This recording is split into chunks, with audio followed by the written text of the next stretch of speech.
have you found like any like memory tips or any helpful advice for remembering more of what you read from like the books you read? Yeah, so I mean, there's different ways you can approach it. And I think the problem with reading books is that there's a quality quantity trade-off sometimes.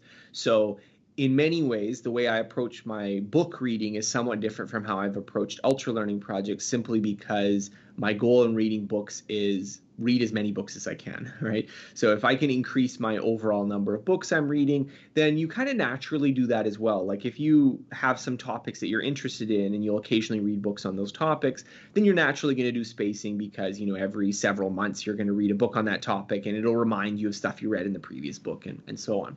So there is some benefit of that already. However, if you're really trying to study a topic rather than just, I want to increase my casual reading time, then I think there's a few things you can do. One is to do retrieval practice. And I think retrieval practice is probably the easiest thing you can do. You can formalize that. So, after you read a section of a book, you can just be like, well, what was in that, right? Or before you pick up the book again, be like, what was in the book? Like spend 5 minutes, what was in the book that I was reading? Try to recall as much as you can. A strategy that I use personally, which is a little bit more time consuming, but I find very effective, is to write essays about what I'm reading. So I write a lot, and that's an important medium for me. And so very often I have articles on my website which are, you know, quite frankly, they're not even really written for other people. They were written on like, this interested me, this was a complicated topic.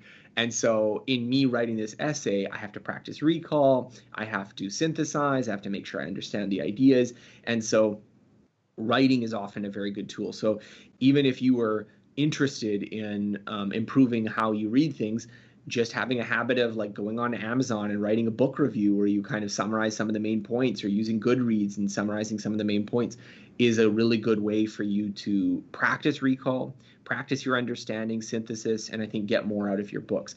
But of course, that also takes up more time. So you have to maybe decide which books you're going to do that for.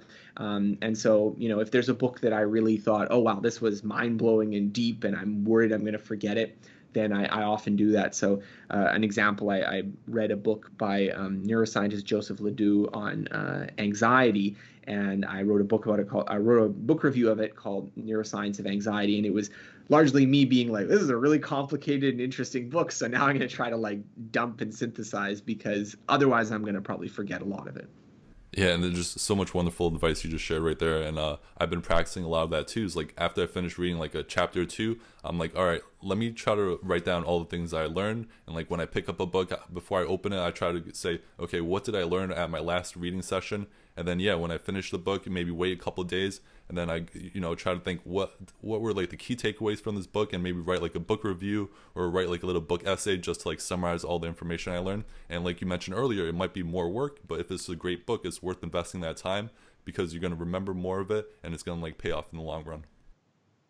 Yeah, absolutely. And I think it's important to realize as well, like a lot of the stuff we're talking about is this kind of, all right, this is the optimal point you could get, right? Like if you were the marathoner preparing for the Olympics, how would you train? But that maybe isn't the same way you would want to train if you're like, well, I just want to do a 10K, and I'm like, I don't want to make it that intense or that effortful. And so the point of this book, and the point of kind of my research doing this, was so let's map out what is this sort of optimal approach, and then you kind of have the choice. You could say to yourself, okay, there's going to be some books that maybe I'm not going to have this active recall, effortful strategy because I'm just reading it for fun or because I just have time. That's totally okay. But I think it's always nice to know, I'm not remembering much from my books, or I'm not remembering or applying these ideas that I wanted to really take advantage of.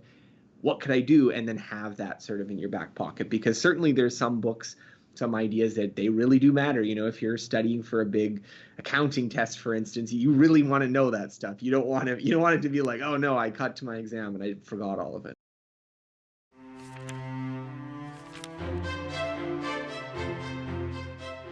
Hey everyone, I hope you enjoyed this episode of The Reader's Journey. You can learn more about what's covered in today's podcast in the show notes below. If you enjoyed this podcast, the best way you can support it is by subscribing and leaving a positive review. If you're looking for reading tips or book recommendations, head over to alexandbooks.com. If you want to join my reading journey, you can follow me on Instagram and Twitter by searching for Alex and Books.